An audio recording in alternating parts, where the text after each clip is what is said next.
अस्सलाम वालेकुम। Programme night addition में हम आपको खुशामदीद कहते हैं। नाजरीन, कौन आर होगा कौन पार होगा, फैसला पीडीएम के लाहौर जलसे में होगा। ऑपोजिशन असम्बलियों से इस्तीफे देगी या फिर इस्लामाबाद की तरफ लॉन्ग मार्च करेगी। पीडीएम के एहतजाजी तहरीक का आखिरी और फैसला कुन जलसा 13 दिसंबर को लाहौर में होने जा रहा है। जलसे को कामयाब बनाने के लिए मरीम नवाज़ की जानिब से भरपूर किस्म की अवामी राब्ता मुहिम का आगाज़ कर दिया गया है। आज मरीम नवाज़ ने लाहौर के मुख्तलिफ इलाकों का दौरा किया, पार्टी कारकुनान से खिताब किया और उन्हें 13 दिसंबर को जलसे में शिरकत की दावत दी। अब एक तरफ मुस्लिम लीग नून की सियासी क़यादत जलसे, जुलूस और रैलीज निकाल रही है, तो दूसरी तरफ हुकूमत कोरोना SOPs की खिलाफ वर्जी करने पर नून लीग के कारकुनान पर मुकदमात दर्ज कर रही है। ज़मीनी हक़ाइक़ हमें बताते हैं कि पीडीएम क़यादत के लिए इस्तीफ़ों का ऑप्शन यकीनन आसान नहीं होगा। सियासी तज्ज़ियाकारों के नज़दीक पीडीएम की क़यादत में ये खौफ मौजूद है कि शायद सियासी जमातों के बाज़ जो अरकान असम्बली हैं वो इस्तीफ़े ना दें, क्योंकि हमने देखा है कि जब भी पार्लियामेंट के अंदर अपोजिशन की ताकत को देखा गया है, चाहे वो चेयरमैन सेनेट के ख़िलाफ़ तहरीक अदम एतमाद का मामला हो या फिर FATF के कवानीन की मंजूरी के ख़िलाफ़ वोटिंग का मामला हो, तब जब अपोजिशन ने अपने लोगों को आजमाया तो अपोजिशन अपनी अददी बरतरी को साबित करने में नाकाम हमें दिखाई दी। जबकि बाज़ सियासी हलकों के मुताबिक पीडीएम की जमातें इस्तीफ़े दें या लॉन्ग मार्च करें, दोनों सूरतों में हुकूमत की मुश्किलात में इजाफा होगा, क्योंकि जो हुकूमत तहरीक लब्बैक के धरने को हैंडल नहीं कर सकी वो पीडीएम के धरने को कैसे हैंडल करेगी। अगर पीडीएम की क़यादत असम्बलियों से इस्तीफ़े देती है तो फिर क्या हुकूमत इतना बड़ा ज़िमनी इलेक्शन अफोर्ड कर सकती है, करवा सकती है। हुकूमत और वज़ीर आज़म से इस्तीफ़ा मांगने वालों के मुंह से इस्तीफ़ा देने की खबरों पर खुशी मना रही है और ये जाहिर कर रही है कि इसे पीडीएम के जलसों से कोई खौफ नहीं है। मगर तारीख़ हमें ये बताती है कि पीडीएम के मुल्तान जलसे को रोकने के लिए पंजाब हुकूमत की जानिब से रुकावटें खड़ी करने की कोशिशें की गई थी, लेकिन जब मौलाना फजल रहमान के मुताबिक जब हुकूमत को उन्होंने डंडा दिखाया तो हुकूमत दुम दबा कर भाग गई। अब लाहौर का जलसा हुकूमत की मेहरबानी से होगा या मौलाना फजल रहमान के डंडे के खौफ से होगा, ये तो 13 दिसंबर का दिन ही बताएगा। एक तरफ जहां अपोजिशन जमातें ताकत के बलबूते पर हुकूमत का मुकाबला करने की धमकियां दे रही हैं, तो दूसरी तरफ वफाकी वजारत दाखिला ने सूबाई हुकूमतों को सियासी और मजहबी जमातों की तश्कील दी गई मलेशियाज़ के अफ़ाल का जायज़ा लेने के लिए ज़रूरी इक़दामात की हिदायत की है। सूबाई हुकूमतों को लिखे गए मरासले में ये कहा गया है कि मुशाहिदे में ये बात आई है कि कुछ सियासी जमातें हैं, कुछ मजहबी जमातें हैं जिन्होंने अपनी मलेशियाज़ कायम कर रखी हैं, जो न सिर्फ वर्दी पहनती हैं बल्कि मुसल्लह अफवाज या कानून नाफिज करने वाले जो इदारे हैं उनकी तरह उनमें दर्जा बंदी भी है। ये मलेशियाज़ अपने आप को एक अस्करी तंजीम की तरह समझती हैं जो आइन की दफ़ा 256 और नेशनल एक्शन प्लान के नुकात नंबर 3 की संगीन खिलाफ वर्जी है। वफाकी वजारत दाखिला के मरासले में इस बात पर तशवीश का इजहार किया गया कि इस किस्म की चीज़ों को अगर न देखा जाए तो ये सिक्योरिटी की पेचीदा सूरत हाल को मज़ीद संगीन बना सकते हैं। इसके अलावा इस मसले का मुल्क के कौमी और बैन अल-अक़वामी तशख़्ख़ुस पर भी मनफी असर पड़ता है। जबकि वफाकी वजारत दाखिला के मरासले पर मौलाना ये समझते हैं कि मुसल्लह गिरोह और रज़ाकार में फ़र्क होता है। रज़ाकार अंसारुल इस्लाम के हैं जो JUI का एक दस्तूरी विंग है। पीडीएम के सरबरा वजारत दाखिला के नोटिस को बदनीयती पर मबनी करार देते हुए एक रजिस्टर्ड जमात को दबाव में लाने की कोशिश समझते हैं। अब सवाल ये है कि क्या हुकूमत महज जमीयत उलमाए इस्लाम फ़े को दबाव में लाने के लिए इक़दामात उठा रही है या वाकई मुल्की सालमियत को कोई ख़तरा लाहक है। मैं बात करूंगी, मुझे ज्वाइन किया है पार्लिमानी सेक्रेटरी बराए खारजा अमूर PTI की रहनुमा अंदलीब अब्बास साहिबा ने। अस्सलाम वालेकुम, बहुत बहुत शुक्रिया अंदलीब अब्बास साहिबा। अंदलीब अब्बास साहिबा, एक बड़ी कन्फ्यूजन नज़र आती है। एक तरफ हुकूमत कहती है कि कोई रोक टोक नहीं होगी, जलसे करें। मुल्तान में भी ऐसे हुआ, अब 2-4 दिन जो हमने तमाशा देखा, पहले गिरफ्तारियां हुई, मुकदमात हुए, बाद में 3-4 घंटे पहले जलसे से जलसा करने की इजाज़त दे दी गई। अभी आप लोग वही काम कर रहे हैं। एक तरफ वज़ीर आज़म कहते हैं जो साउंड सिस्टम देगा, जो कुर्सियां लगाएगा उसके खिलाफ कार्रवाई होगी, मुकदमा दर्ज होंगे, उसको पकड़ा जाएगा। दूसरी तरफ आप लोग कहते हैं कि हुकूमत इनको नहीं रोकेगी, इनको खुद ख्याल करना चाहिए कोरोना SOPs का। आप लोगों की पॉलिसी है क्या? अगर आप लोगों ने खुले दिल से जलसे करने की इजाज़त देनी है, फिर साउंड सिस्टम वालों को पकड़ने का क्या जवाब बनता है, क्या तुक बनता है? और फिर जिसने कुर्सियां लगानी है उसको क्यों पकड़ेंगे आप लोग? देखिए जी, बड़ा क्लियर है कि ये 10 जलसे कर लें। आपको पता है मैं आपके प्रोग्राम में भी आती रही हूँ और मैं पता नहीं कितने साल जब ये हुकूमत में थी, मैं तब भी कहती थी कि आप हुकूमत में हैं, एक दफ़ा मीनार पाकिस्तान भर दें। हमने तो 3-4 दफ़ा भरा, तो अच्छी बात है ये कर रहे हैं, हम वेलकम कर रहे हैं इनको। चलें एक जमात खुद से नहीं हुआ, अपनी हुकूमत में नहीं हुआ, तो चलें 11 मिलके कर लें, अच्छी बात है, इनका हक है करना। लेकिन आपको भी पता है कि कोर्ट का एक ऑर्डर है, कोर्ट का ऑर्डर ये है कि जी आपने कोरोना के दिनों में जो एनसीओसी की इंस्ट्रक्शंस हैं कि 300 से ज्यादा नहीं होने चाहिए, उस पे आपने अमल करवाने, और जो अमल नहीं करेगा वो गैर कानूनी काम है। तो हमने बिल्कुल कोई रुकावट नहीं डालनी, ये करें। लेकिन ऑब्वियसली कानूनी जो गैर कानूनी काम है, जहां जहां कोई ऐसी चीज हो रही है जो अदालत ने मना की गई है, एज अ गवर्नमेंट हम उसके खिलाफ कानूनी इख्तियार तो हासिल करेंगे ना। लेकिन जहां तक इनकी रुकावटें डालने का ताल्लुक है कि जी कोई कंटेनर लगेंगे, ये लगेंगे, वो लगेंगे, ये बिल्कुल ऐसे नहीं होगा। नहीं तो फिर वजीर आजम साहब ये क्यों बात कर रहे हैं कि साउंड सिस्टम जो लगाएगा उसको पकड़ेंगे, जो कुर्सियां लगाएगा उसको पकड़ेंगे? इजाजत देनी है तो फिर खुले दिल से इजाजत दे, इस तरह रुकावटें डालने का क्या जवाब बनता है फिर? नहीं, ये तो फिर आप जाके कोर्ट को पूछे ना कि कोर्ट ने मना किया है कि आप इज्तिमा जो है वो 300 से ज्यादा नहीं दे सकते। इम्प्लीमेंट करवा के दिखाए ना, हुकूमती रिट है ना, हुकूमती रिट को तो कोई चैलेंज नहीं कर सकता। फिर मुल्तान का जलसा क्यों होने दिया आपने? फिर भले ही डंडे का इस्तेमाल करते, जैसे भी हुकूमती रिट को इम्प्लीमेंट करवाते तो करवाना चाहिए था ना फिर आप लोगों को। नहीं, हमने साफ कह दिया है कि आप जलसे जरूर करें, क्योंकि हम अवाम के साथ खड़े हैं, आप अवाम के खिलाफ हैं। हम अवाम को बिल्कुल, जैसे इन्होंने कहा कि जी यहाँ अवाम की जाने जाएं, हम हमारे मालो जान ज्यादा अजीज हैं, ठीक है। तो इस वक्त हमने इनको कहा कि आपने जलसे करने हैं, आप कर लें, अवाम को आपका पता चल गया, और एक दफा आप अपना शौक पूरा कर लें, 11 जमातें मिलके कर लें। लेकिन हाँ, जहां आप तजावुज करेंगे, देखिए एक चोरी करते हैं आप, अब आप चोरी करते हैं, आप कहते हैं कि जी चोर को के खिलाफ आप मुकदमा ही ना दर्ज करें, ये तो नहीं होगा। अगर चोर चोरी करेगा और एक अदालत ने कानून बनाया हुआ है, हम उस कानून पे अमल करेंगे। लेकिन हाँ, जैसे आपने कहा कि जी वो कंटेनर ये वो नहीं लगाएंगे, ये आए बिल्कुल जलसा करें। ठीक हो गया। तो अगर ये लोग इस्तीफों के ऑप्शन की तरफ जाते हैं, जाहिर है इतनी ज़्यादा सीट्स खाली हो जाएंगी, क्या हुकूमत इतनी बड़ी तादाद में ज़िमनी इलेक्शंस अफोर्ड कर सकती है? वो तो बिल्कुल तैयार है, मुस्लिम लीग नून तैयार है इस्तीफों के ऑप्शन के लिए। कल ये लोग हतमी फैसला भी करने जा रहे हैं, हो सकता है कि लाहौर के जलसे में ये लोग ऐलान भी कर दें। क्या करेंगे आप लोग? तैयार हैं आप लोग ज़िमनी इलेक्शन करवाने के लिए? पहली बात तो ये है कि आपको पता है नून लीग क्या और बाकी और क्या, पीपल्स पार्टी नहीं मानेगी। हाँ, हो सकता है रस्मी तौर पे वो मान जाए, लेकिन वो अपनी सिंध की गवर्नमेंट कभी नहीं जाने देगी। उसके बावजूद हम कहते हैं कि अगर ये करना चाहते हैं जरूर करें, इस्तीफे जरूर दें, बिल्कुल देने चाहिए। हुकूमत की क्या स्ट्रेटजी होगी? आप लोग मंजूर कर लेंगे या बिल्कुल वैसे ही होगा जैसे 2014 में पीटीआई ने रेजिग्नेशंस दिए थे और अयाज सादिक साहब ने उसको एक्सेप्ट नहीं किया था? आप लोग भी वही पॉलिसी अपनाएंगे या आप लोग इस्तीफे मंजूर कर लेंगे? क्या करेंगे आप लोग? देखिए, हमने तो बिल्कुल क्लियरली कहा हुआ है कि जो इनके जैसे इस्तीफे आएंगे, जो इनके बड़े हैं नाम, जो इसमें राना सनाउल्लाह, ये सबके सबसे पहले हम मंजूर करेंगे। अच्छा। और इलेक्शन करेंगे। आपको ये भी पता है कि जब हम आए थे 64 सीट्स पे हमने इलेक्शन करवाया था, वो बाई इलेक्शंस थे, मिनी इलेक्शन था वो। और वो इलेक्शन जो है वो आपको भी पता है कि मेरा ख्याल है जो इनके नीचे इलेक्शंस हुए थे और वो इलेक्शन होता है, एक बंदा उस इलेक्शन के होने पे नहीं बोला था, वो इतने अच्छे इलेक्शन हुए थे। तो 64 का तो हम कर चुके हैं, चले 64 ना वो 100 हो जाएंगी सीटें, 100-125 सीटें हो जाएंगी, करवा लेंगे जी। अच्छा, आप लोग तैयार हैं इलेक्शंस करवाने के लिए? लॉन्ग मार्च की तरफ अगर ये लोग आते हैं तो उसको कैसे हैंडल करेंगे? आने देंगे इस्लामाबाद तक, बैठने देंगे उन लोगों को जब तक वो बैठना चाहते हैं, जो मुतालिबात लेकर आते हैं, या उसमें भी रेजिस्ट करेंगे आप लोग? आप लोगों को तो नहीं रेजिस्ट किया था उस वक्त की हुकूमत ने, नून लीग की हुकूमत थी, या आप लोग रेजिस्ट करेंगे इसे?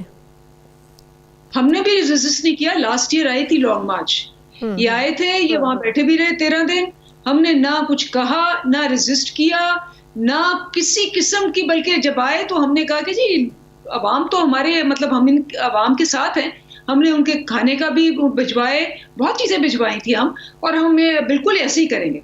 अच्छा, ठीक हो गया। अच्छा, ये वफाकी वजारत दाखिला ने सूबों को जो मरासला अरसाल की है अंदलीब अब्बास साहिबा के कुछ सियासी जमातें हैं और कुछ मजहबी जमातें जिन्होंने अपनी मलेशियाज़ कायम कर रखी हैं, अब इसको आप लोग कैसे डिफ्रेंशिएट करेंगे कि मिलिटेंट ऑर्गेनाइजेशंस कौन सी हैं? क्योंकि सियासी जमातें तो कहती हैं कि ज़ाहिर है उनके वॉलंटियर जो रज़ाकार होते हैं, जो जलसों को देखते हैं, जो पार्टी में एक नज़्ब ज़ब्त होता है उसको देखते हैं। आप लोगों की भी टाइगर फोर्स है, नून लीग वालों की भी शेर जवान फोर्स है, जमात उलमा इस्लाम वालों की अंसारुल इस्लाम है। कैसे डिफ्रेंशिएट करेंगे? और ये तो बताया नहीं है कि कौन सी सियासी जमातें हैं, कौन सी मजहबी जमातें हैं जिन्होंने विंग्स बना रखे हैं, मलेशिया विंग्स हैं जिनके।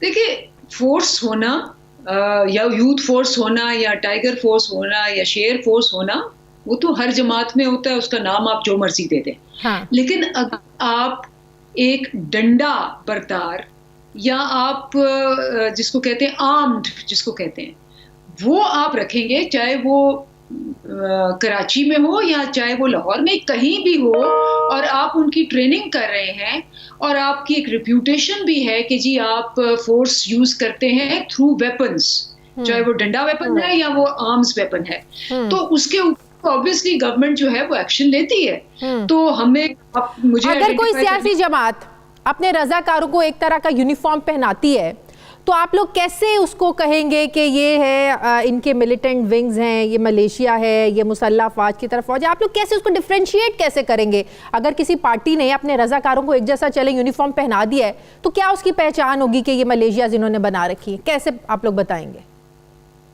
देखिए, यूनिफॉर्म से तो कोई फर्क नहीं पड़ता, वो तो सारे ही पहनते हैं, कोई टी शर्टें पहन लेता है, कोई कुछ पहन लेता है।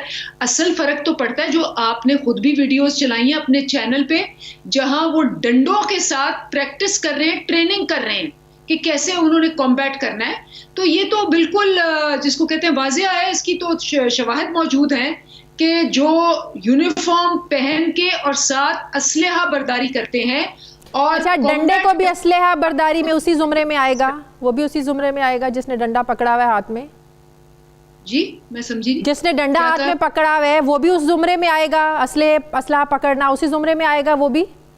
जी बिल्कुल। डंडा बरदार तो वो आपको याद होगा कि ये सारा जो मॉडल टाउन का वाकया हुआ था और जो गाड़ियां तोड़ी गई थी, जो गुल्लू भट्ट थे, दो चीजें, इनके पास पत्थर भी होते हैं बहुत बड़े बड़े। आपको याद होगा कि गुजरावाला में पोमी भट्ट ने पत्थर मारे थे और हमारा एक बंदा जख्मी हो गया था, इतने बड़े बड़े पत्थर मारे थे।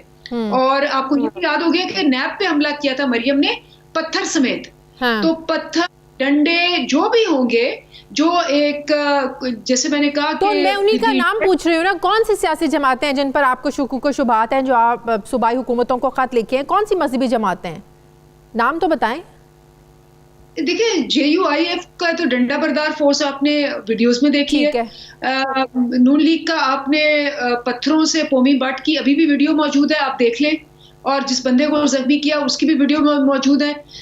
मरियम ने जो नैब पे अटैक किया था, मेरे ख्याल है आपने पता नहीं हर दूसरे दिन उसकी वीडियो लगाई थी पत्थरों के साथ, उसकी गाड़ी में से पत्थर निकल रहे हैं, पहले लोड हो रहे हैं। अच्छा, इस तरह के तसादुम में जो लोग होते हैं उनको आप मलेशियाज कहते हैं, राइट?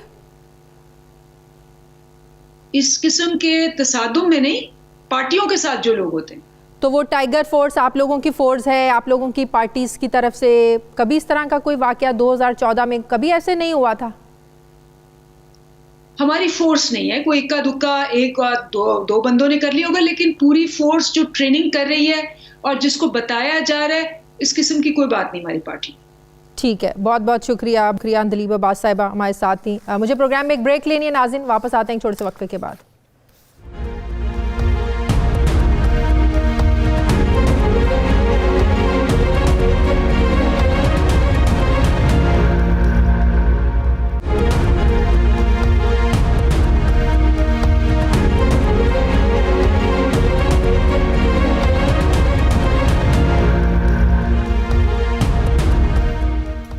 ब्रेक के बाद एक बार फिर से खुशामदीद कहते हैं नाजरीन। मुस्लिम लीग नून के सीनियर रहनुमा हैं तर्जुमान मरियम नवाज़ और नवाज शरीफ साहब, मोहम्मद ज़ुबैर साहब ने हमें ज्वाइन किया। अस्सलाम वालेकुम, बहुत बहुत शुक्रिया ज़ुबैर साहब आपका। ज़ुबैर साहब, बड़ा खौफ आ रहा है इस लफ्ज़ से, आर होगा या पार होगा, क्या आप लोग करने जा रहे हैं? हुकूमत तो मजाक बना रही है, हंस रही है, खुशियाँ मना रही है कि हमसे इस्तीफ़ा लेने आए थे, अपने इस्तीफ़े देने निकले अब आप लोग। नहीं, इस्तीफे जो लेने के लिए आए थे उसमें हमेशा से ये एक स्ट्रेटजी का हिस्सा था कि अगर वक्त ज़रूरत हमें असेंबलियों से इस्तीफ़ा देना पड़े हुकूमत को प्रेशर डालने के लिए, हुकूमत को निकालने के लिए, तो हम उस हद तक जाएंगे। तो ये कहाँ से हंस रहे हैं हुकूमत वाले? ये तो हमेशा से this was one of the options. और पहली बात ये थी कि पहले तो हमने ये कहा था कि एकदम से तो नहीं आप इस्तीफे दे सकते। आपने 2 साल से आप बैठे हैं, आपने एक जद्दोजहद का आगाज करना है, आप अवाम के पास जाएंगे, जलसे जुलूस करेंगे, रैलीज करेंगे, 4 सूबों में जाएंगे, वो हमने सब कर लिया। लाहौर में उसका फाइनल मैच दिसंबर 13 तारीख को, और इंशाल्लाह ताला फाइनल तो अभी तक तो हम जीत रहे हैं और अच्छा। जबरदस्त तरीके से जीत रहे हैं। हुकूमत बैकफुट पर है।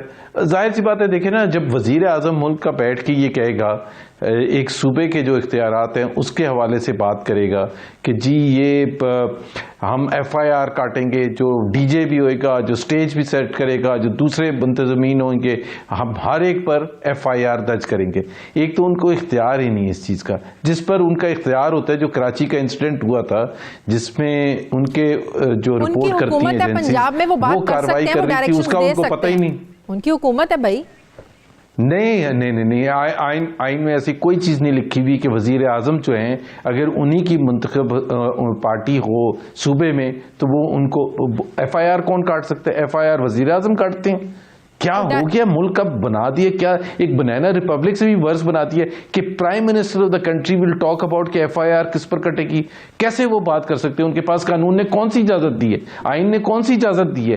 वजीर आला ये बात नहीं कर सकते कि हम FIR काटेंगे। भाई FIR जिसका काटने का काम होता है, हाँ आपको आता है वो तरीका कि आप IG पुलिस को रात के अंधेरों में उठा के ले जाएंगे वह लाहौर में और उसको फोर्स करेंगे कि FIR दर्ज कराए। ये एक तरीका है जो अगर रह गया तो उसका तो मैं कुछ नहीं कह सकता। चले, वो तो मामला सेटल डाउन हो चुका है ना। आपने वजीर आजम की शायद वो स्टेटमेंट सुनी नहीं। वो कहते हैं कोई भी नहीं हुआ। सेटल कहाँ से हुआ? क्या बिलावल भुट्टो जरदारी सेटिस्फाइड नहीं है? इतना बड़ा, जो सारा इन्वेस्टिगेट हुआ, इन्वेस्टिगेशन हुई, बिलावल भुट्टो जरदारी तो उस पर सेटिस्फाइड है। शाजिया, मैं आपसे सवाल पूछ लूं दो, अगर आप सेटिस्फाइड हो, वो इदारे किसको रिपोर्ट करते थे जिन्होंने कार्रवाई करती है? फेडरल एजेंसीज थी, वजीर आजम को। वजीर आजम ने उस कार्रवाई के 1 हफ्ते के बाद ये कहा कि ये तो मुझे कॉमेडी शो लगता है। इसका मतलब यह है कि वजीर आजम के जो मातहत इदारे थे, फेडरल इदारे, वो सूबाई हुकूमत को बाईपास करते हुए वहां जाके उन्होंने इतनी बड़ी कार्रवाई की। कौन सा एक्शन लिया गया? वजीर आजम को क्यों नहीं बताया गया? वजीर आजम को क्यों नहीं लिया था? आर्मी चीफ ने कहा कि इन्वेस्टिगेट मुझे आप ये बता देना, आपके पास जवाब। शाजिया इत्तेहादी को छोड़ते हैं, आप मोहम्मद जुबैर से बात कर रहे हैं जी। आप मुझे बता दें कि आपको ये पता है कि वजीर आजम को पता था, ये नहीं पता था? नहीं, वजीर, मैं बड़ा सिंपल सा सवाल आपसे पूछ रहा हूं। आप कह रही है ना मुतमईन है, आप मुझे बता रहे हैं कि वजीर आजम को जो इदारा रिपोर्ट करता था उसने कार्रवाई की। देखिए, मेरा मुतमईन होना या ना होना ये मैटर नहीं करता। 2 महीने के बाद शाजिया मुझे सवाल का जवाब पूछने दें जी। सवाल पूछने दें। क्या आपको पता है या किसी को पता है कि वजीर आजम ने क्या एक्शन लिया? क्या उनको पता था, ये नहीं पता था? और उनको क्यों नहीं बताया गया था? ये क्या फंडामेंटल क्वेश्चंस हैं या नहीं है? अमेरिका में या यूरोप में या इंडिया में या श्रीलंका में या बांग्लादेश में इतनी बड़ी कार्रवाई हो और पता ही ना चले और आप कहें मुतमईन है। मुतमईन ये है कि जी रिपोर्ट आ गई। भाई रिपोर्ट आ गई तो क्या करें उसका? वजीर आजम इज द फाइनल अथॉरिटी। उन्होंने खुद ये ही is on record to have said एक दफा कि या तो वो जाएंगे या मैं जाऊंगा, यही कहा था ना। जब आप जिनके शहर में हुआ, जिनके सूबे में हुआ, उनको ये एतराजात नहीं है जो आप बात कर रहे हैं, उनको ये एतराजात नहीं है। तो मेरे एतराजात गलत हैं, मुझे बता दें। मुझे एतराजात अगर मेरे हैं और हुआ किसके साथ, उनसे क्या बात करें? वजीर आजम को रिपोर्ट करते हैं, फेडरल एजेंसीज हैं। वजीर आजम पार्लियामेंट हाउस में ये बयान दे दें उनको क्या पता था और क्या नहीं पता था। तो ये चैलेंज हमने दिया है। वजीर आजम साहब नहीं आते हैं, छुपते फिरते हैं, बोलते नहीं है। और जब उनसे तो जब सवाल पूछते हैं ना, वो कह रहे थे ना इसाक डार के बारे में कि वो घबराहट अगर देखनी है, वजीर आजम से जब मंसूर साहब ने सवाल पूछा उसका परवेज इलाही का मिसाल के तौर पर, तो उन्होंने कहा देखे ना जी, हर सवाल का जवाब तो नहीं दिया जाता। वो मैंने कहा था एक प्रोग्राम में, मंसूर ने तो पाकिस्तान में रहना था तो जाहिर सी बात है उसने हल्का हाथ रखा था। अगर वो उस गोरे को कहते कि देखे ना जी हर सवाल का जवाब नहीं दे, तो वो भून के रख देता वजीर आजम को। तो गोरे को वो कौन सा सनाब कर दिया? गोरे के सामने वो भी तो बड़े डाउन बड़े नजर आए ना, उन्होंने भी कौन सा गोरे को जो मैं वजीर आजम की बात कर रहा हूँ, मैं आपके पसंदीदा वजीर आजम की बात कर रहा हूँ। किसने कह दिया? आप मुझे क्यों पार्टी बना रहे हैं? आप मुझे क्यों पार्टी बना रहे हैं? मेरे पसंदीदा वजीर आजम, इसलिए वो इस पूरे मुल्क के वजीर आजम। आपसे मतलब ये oh please give us a break. उनको बिठा दिया गया, वो मुल्क का बना दिया गया उनको, वो हमारे वजीर आजम नहीं है जिनके पास कोई जवाब देखे ना जी। हर सवाल का जवाब नहीं होता। क्यों नहीं होता भाई? हर सवाल का जवाब तो देना, हर सवाल का जवाब। हमने ये जो आज मैंने रेलेवेंट सवाल उठाया है कराची के इंसिडेंट के हवाले से, जवाब क्यों नहीं देते? किसी से पूछ लें, आप फिरदौस आशिक अवान से पूछ लें, किसी से पूछ लें, शिबली फराज से पूछ लें कि ये सवालों का जवाब बीबी ने आज जो बात की कि जो इस्तीफे नहीं देगा अवाम उनके घरों का घेराव करेंगे, इसका मतलब ये हुआ कि पार्टी में अभी भी ऐसे लोग मौजूद हैं। जाहिर है एक खौफ था, या आप कह लें अभी भी आप लोगों को ये है कि पार्टी में कुछ ऐसे लोग हैं जो इस चीज़ को फॉलो नहीं करेंगे, जिसका इजहार मरियम बीबी ने आज किया। वो हमने देखा, चाहे वो FATF के खिलाफ कवानीन का मामला हो, वोटिंग का मामला हो, लोगों को गायब देखा। फिर चेयरमैन सेनेट की तहरीक अदम एतमाद हो, उसमें लोगों की हम लोगों ने वोटिंग देखी, ऑपोजिशन के नंबर्स पूरे होते हम लोगों ने नहीं देखे। तो कहीं ना कहीं तो खौफ है ना कि लोग आपके अंदर मौजूद हैं जो पार्टी को फॉलो नहीं करना चाहते। ये बिल्कुल एक हकीकत है कि ऐसा होता है, और ऐसा जाहिर सी बात है डिसिप्लिन कोई इतना ज़बरदस्त नहीं होता।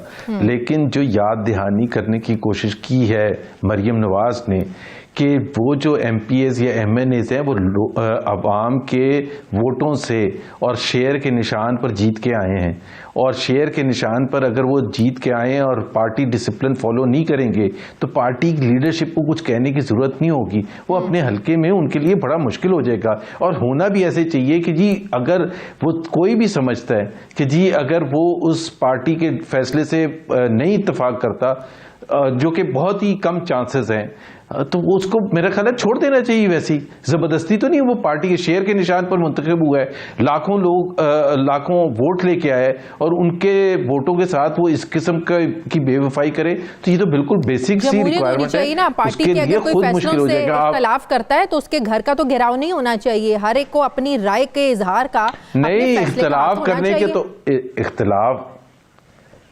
बिल्कुल होना चाहिए, बिल्कुल होना चाहिए। लेकिन मैं आपको पाकिस्तान के आइन की याद दहानी करा दूं, फ्लोर क्रॉसिंग की। फ्लोर क्रॉसिंग में जो की फैसले होते हैं ना पार्टी के, उस पर वो इंडिपेंडेंट फैसला नहीं कर सकते। ये आपके आइन में लिखा हुआ है। अगर बजट है फॉर एग्जांपल, बजट के उसमें या वोट ऑफ कॉन्फिडेंस है या ऐसे की जो इश्यूज होते हैं उस पर उसको पार्टी डिसिप्लिन उसका बिल्कुल हक पहुंचता है उसको कि इख्तिलाफ करे, लेकिन रिजाइन करे ना।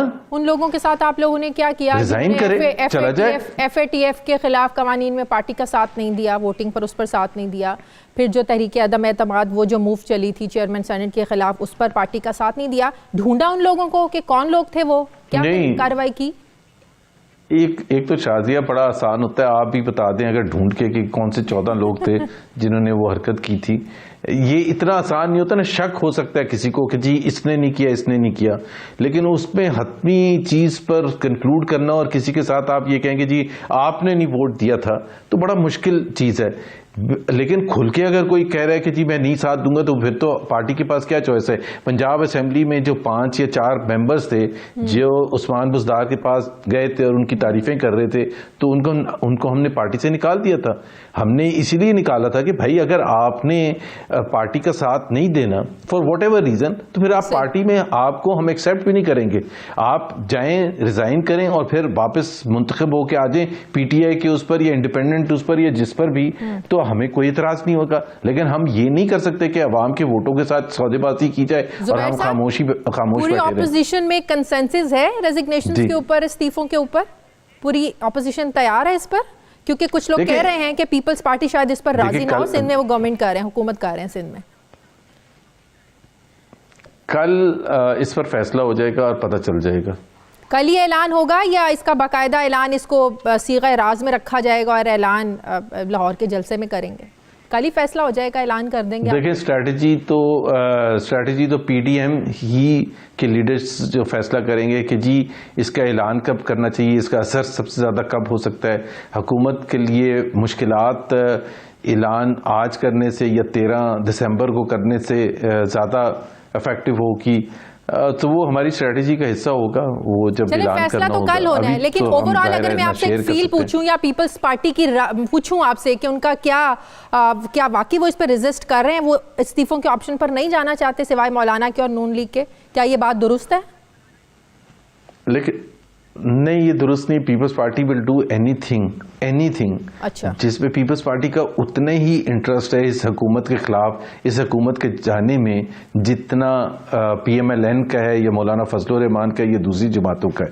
पीपल्स पार्टी के स्टेक्स थोड़े डिफरेंट इस लिहाज से तो हैं कि वो सिंध में उनकी हुकूमत है, लेकिन वो उतनी शदीद नफरत करते हैं और रेजिस्ट कर रहे हैं पीटीआई की हुकूमत को फेडरल लेवल पर, जितना और कोई अपोजिशन जमात करती है। आखिरी सवाल, क्या आप लोगों को नहीं लगता कि कोरोना वायरस की जो एक शिद्दत है, जिस तरह केसेस बढ़ रहे हैं, अमवात की रेशो बढ़ रही है, आप लोगों की जिंदगियां दांव पर लगा रहे हैं? पहले तो मैं आपको एक स्टैट्स बता दूं जो एनसीओसी के हैं, मेरे नहीं हैं। सबसे ज्यादा पॉजिटिविटी रेट है एबटाबाद, सेकंड है पिंडी, थर्ड है हैदराबाद। इन तीनों जगह पीडीएम ने कोई जलसा नहीं किया, कोई जुलूस नहीं निकाला, कोई रैली नहीं निकाली। पिंडी में शेख रशीद के भतीजे ने जरूर किया जलसा, अभी 2 दिन पहले। तो बात यह है कि अगर सीरियस है, मुझे आप बताएं, दुकानें खुली हैं, बाजार खुले हैं, मॉल्स खुले हैं, ट्रेनें चल रही हैं, बसें चल रही हैं, रेस्टोरेंट्स चल रहे हैं, कौन सी चीज है? अगर एक जगह गलत हो रहा है, आप लोग उसमें अपना हिस्सा डालना चाहते हैं, आप लोग तो अपनी जिम्मेदारी निभा सकते हैं ना अपने। नहीं, अच्छा, कौन सी जिम्मेदारी भाई? हम एक सेकंड, मुझे आप बताएं ना कि कौन सी चीज नहीं हो रही।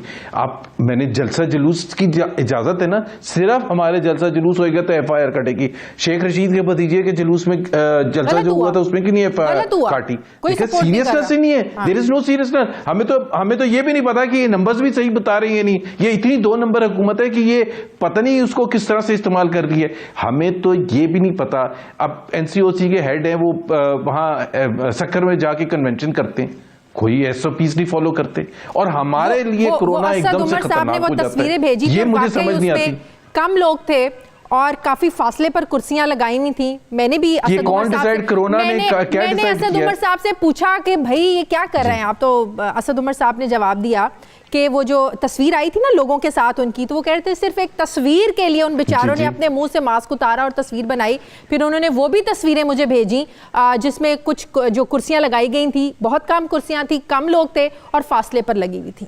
ये मैंने कहा, वो मेरी उनसे बात हुई तो मैंने कहा ये बिल्कुल गलत बात है। एक सेकंड, शाजिया, वजीर आजम साहब खुद जाते हैं फैसलाबाद, कोई एसओपीज नहीं फॉलो हो रहे थे। रोज मिनिस्टर्स की तस्वीरें आती हैं अपने लोगों के साथ बैठे होते, कोई नहीं फॉलो करते। कहाँ फॉलो करते मुझे आप बताते भाई? ट्रेनें चल रही हैं, नहीं चल रही हैं, बंदे पे बंदा चढ़ा हुआ है, कोई एसओपी नहीं, कोई फिक्र फाका नहीं है। सिर्फ कोरोना का मसला आता है कि जी ऑपोजिशन की जब कुछ जलसा होता है तो आपको कोरोना याद आ जाता है। मैंने आपको 3 सिटीज एनसीओसी की बताई हैं स्टैट्स के साथ, उसमें किसी में हमने कोई जलसा नहीं। मुझे तो ये पूछना है कि उन सिटीज में क्यों पॉजिटिविटी रेट हाई है, क्या किया हुकूमत ने कोरोना को रोकने के लिए उन सिटीज में, एबटाबाद में, पिंडी में, हैदराबाद में? ये बताएं ना, इन सवालों का जवाब बताएं। और हमारे पीछे पड़ गए। ठीक है, बहुत बहुत शुक्रिया। मुस्लिम के रहनुमा मोहम्मद जुबैर साहब मेरे साथ हैं। मुझे प्रोग्राम में एक ब्रेक लेनी है नाजरीन, वापस आते हैं एक छोटे से वक्फे के बाद।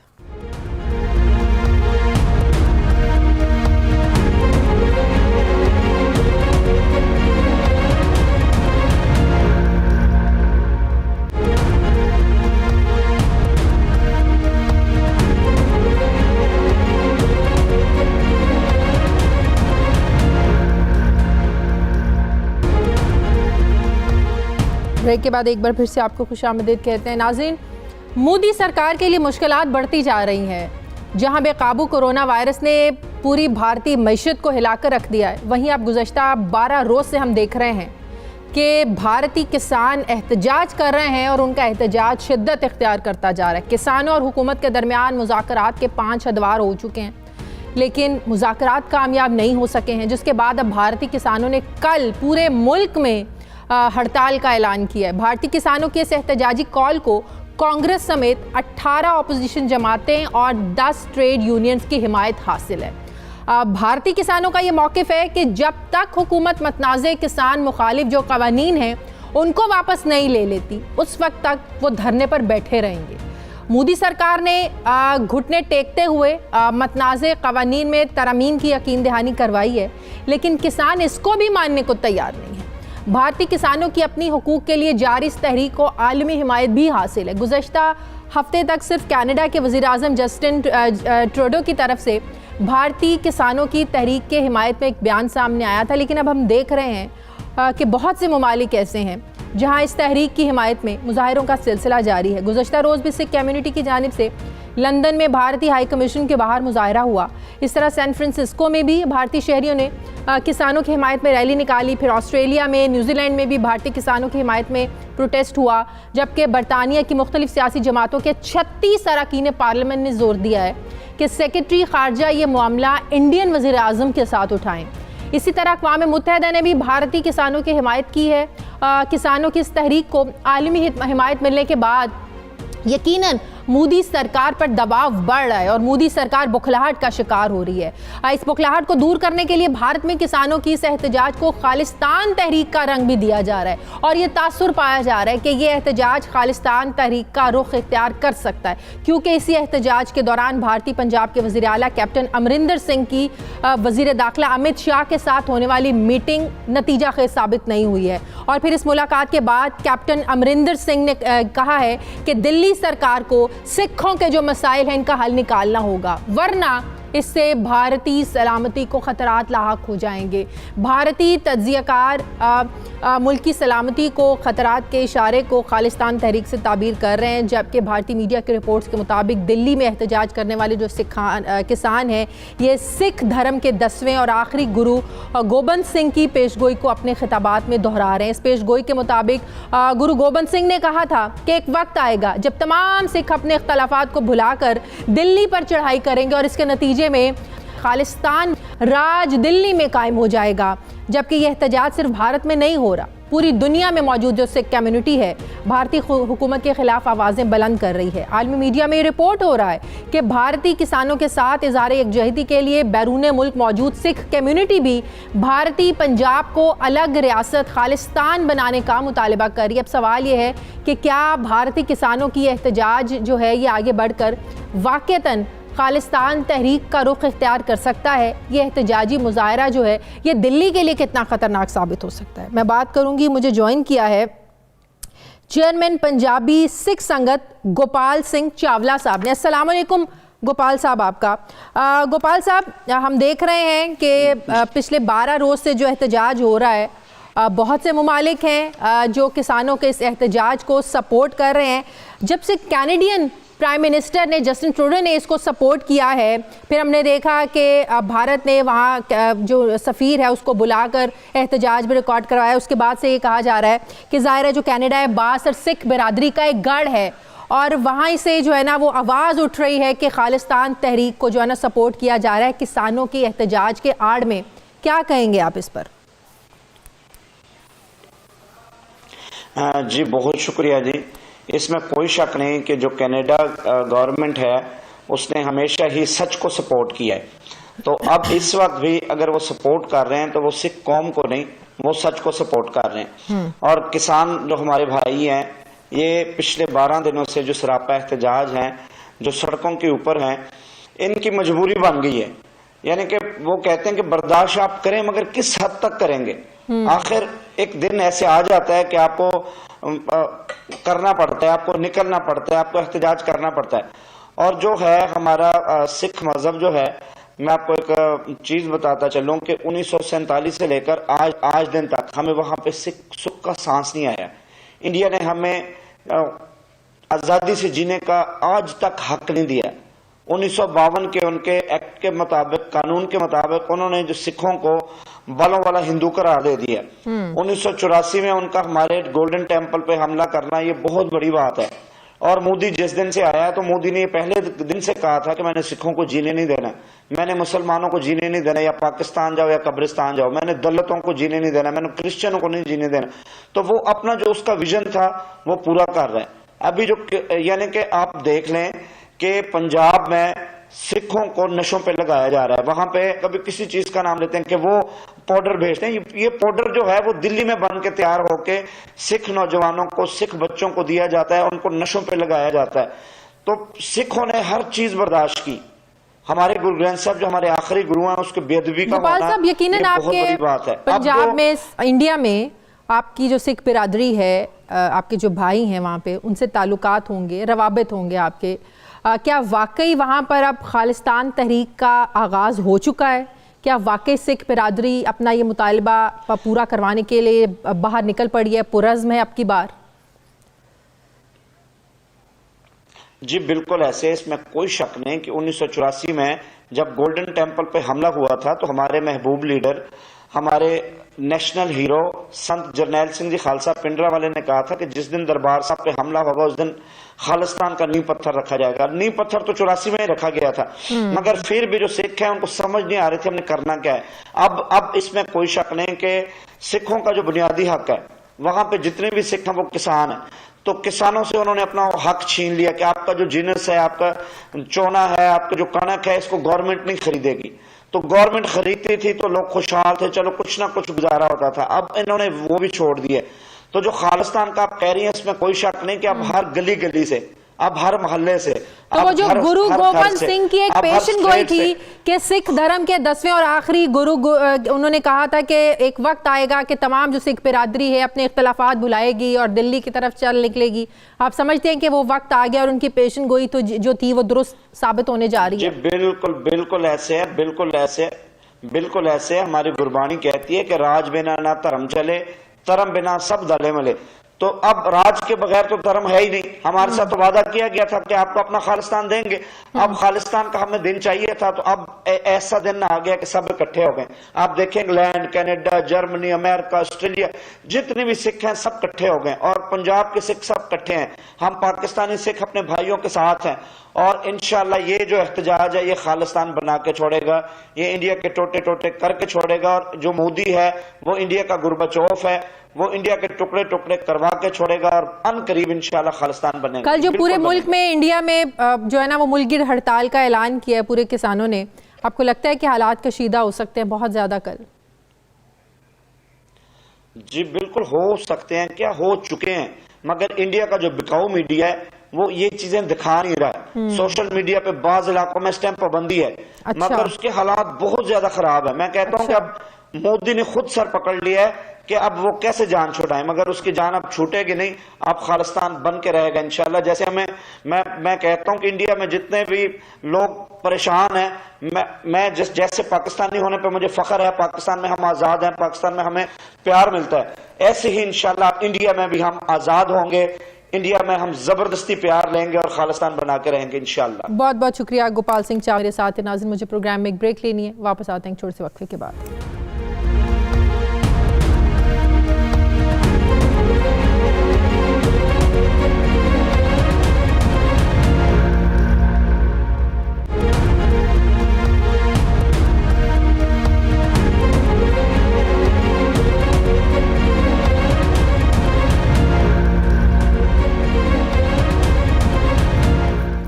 ब्रेक के बाद एक बार फिर से खुशामदीद कहते हैं। नाज़रीन, वफाकी हुकूमत ने बैरून मुल्क से असलहा दरामद करने की जो इम्पोर्ट पॉलिसी ऑर्डर है इसमें तरमीम का फैसला किया है।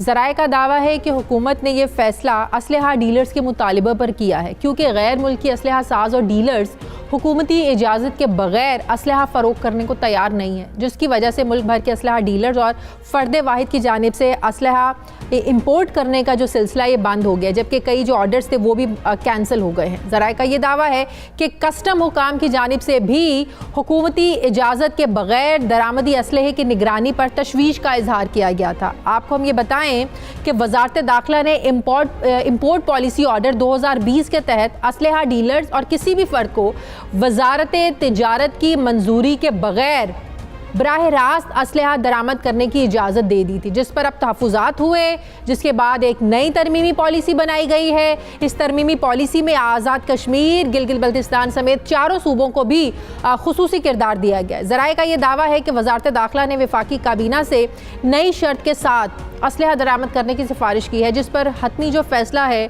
कल कैबिनेट में होगा। अब किन नई शराइत के साथ असलहा दरामद करने की सिफारिश की गई है, ये भी डिटेल्स यकीनन हम आपके साथ शेयर करेंगे। जबकि एक और अहम खबर ये भी है कि वफाकी हुकूमत ने chairman Pakistan export processing zone authority Shafqatur Rehman Ranjha को संगीन इल्ज़ामात, मिसकंडक्ट और गैर मौजू करार देते हुए बरतरफ कर दिया है। ज़राए का ये दावा है कि शफकत रहमान रांझा को वजारत सनअत व पैदावार की सिफारिश पर 19 फरवरी 2020 को तैनात किया गया है।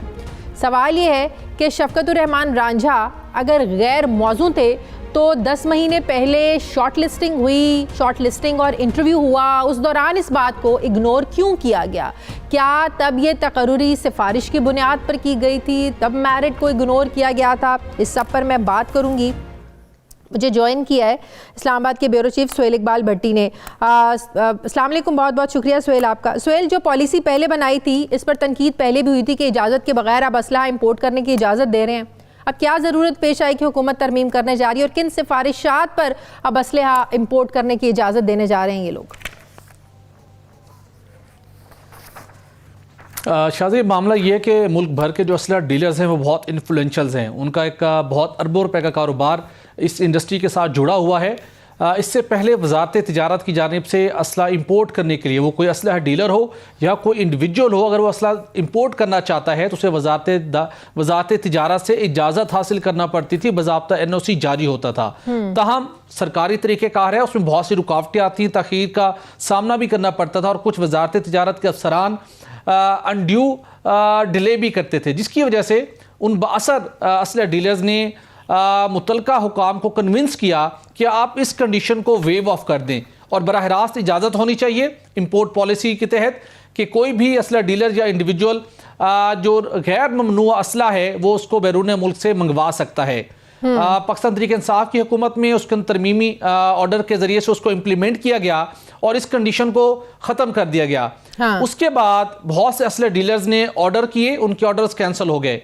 इंडिविजुअल ने कोई असला मंगवाने की कोशिश की, उनके ऑर्डर कैंसिल हो गए, इसलिए कि जिस मुल्क से आप वो असला इंपोर्ट कर रहे थे उसके अंदर एमुनिशन भी था, तो वो आपसे मुतलका कंपनी से या इंडिविजुअल से हुकूमत पाकिस्तान का इजाज़तनामा मांगते हैं कि आप हमें इजाज़तनामा दीजिए कि आप वाकई अथोराइज हैं, कोई आप टेररिस्ट नहीं है, किस मकसद के लिए आप इसको इंपोर्ट करना चाह रहे हैं। तो उन्होंने उनके बहुत से ऑर्डर कैंसिल कर दिए। उसके बाद दोबारा दस्तक दी गई वजारत तिजारत और बासर हुकाम के दरवाजे पर कि ये मसला बहुत गंभीर हो गया है, हमें इससे खुलासी हासिल करनी है, इंपोर्ट पॉलिसी ऑर्डर 2020 में अब तरमीम की जाए।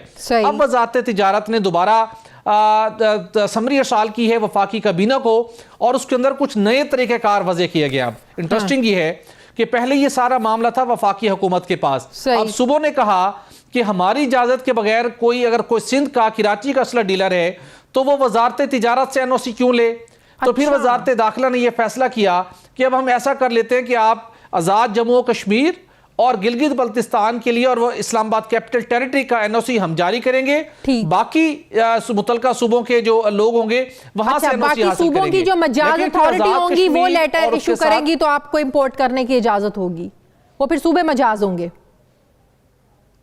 जी बिल्कुल, जी बिल्कुल। प्राइम मिनिस्टर ऑफिस भी इस सारे मामले के इंगेज था। इस मामले के अंदर जो नाइट एडिशन को मसूल होने वाली दस्तावेज हैं उसके मुताबिक प्राइम मिनिस्टर की ये डायरेक्शन थी कि FBR को, वजारत खजाना को, वजारत दाखिला को कि आप सूबों से मुशावरत करें, जिसके अंदर सिंध, खैबर पख्तूनख्वा, बलूचिस्तान और पंजाब हुकूमत ने कहा कि हमारे यहाँ जो असला डीलर्स हैं या कोई इंडिविजुअल है, अगर वो असला या कोई एमुनिशन इंपोर्ट करना चाहता है तो हमसे इजाजत हासिल करेगा, हम उसे NOC देंगे, वजारत दाखिला का कोई रोल नहीं होगा। वजारत दाखिला ने कहा कि आज़ाद जम्मू कश्मीर, गिलगित बल्तिस्तान और इस्लामाबाद कैपिटल टेरिटरी के लिए हम NOC जारी करेंगे। लेकिन तो अब ये कल कैबिनेट में डिस्कस होगा, कैबिनेट से अप्रूवल ली जाएगी इसकी, गिलगित बल्तिस्तान कैबिनेट में डिस्कस होगा कल ये।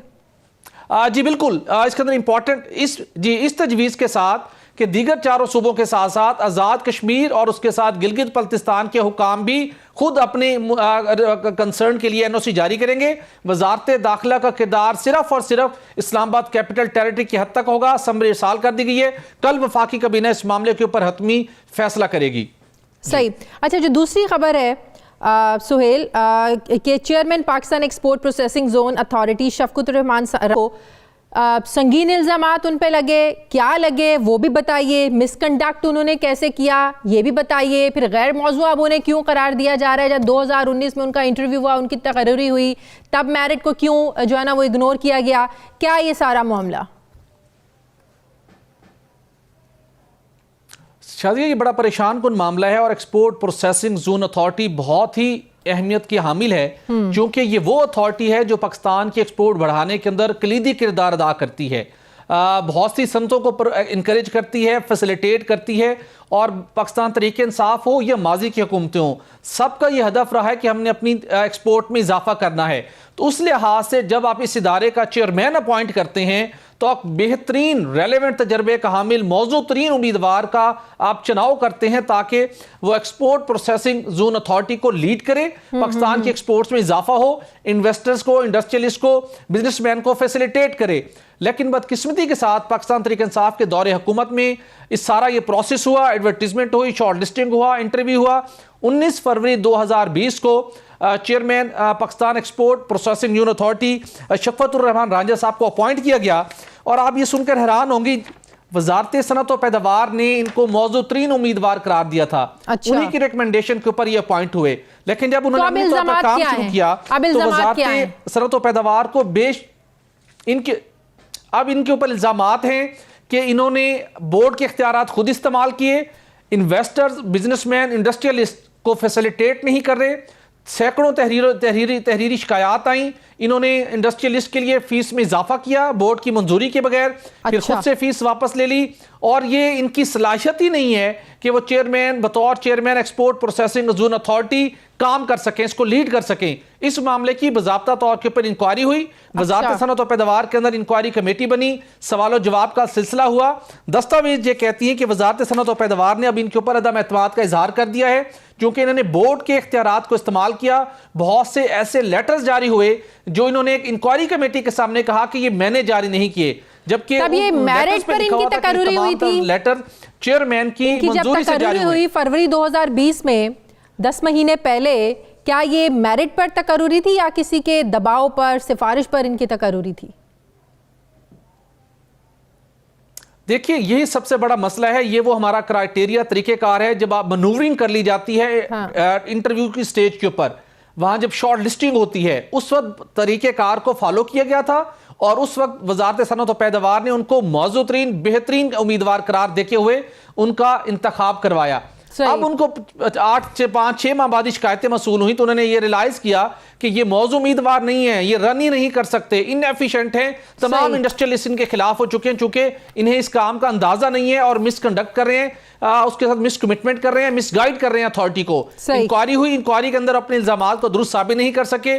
अब वफाकी काबीना से मंजूरी हासिल करके chairman Pakistan export processing zone authority को बरतरफ कर दिया गया है। बहुत शुक्रिया इस्लामाबाद के दिया गया है, और अब नए सिरे से दोबारा प्रोसेस होगा, कई महीनों का अमल होगा। बहुत शुक्रिया। ब्यूरो इस्लामाबाद सुहेल भट्टी मेरे साथ थे। प्रोग्राम का वक्त हो गया नाज़रीन, प्रोग्राम के लिए आप हमें फीडबैक ज़रूर दीजिएगा, अपना ख्याल रखिएगा। मेरी आपसे मुलाकात होगी कल, मुझे इजाज़त दीजिए, अल्लाह हाफिज़।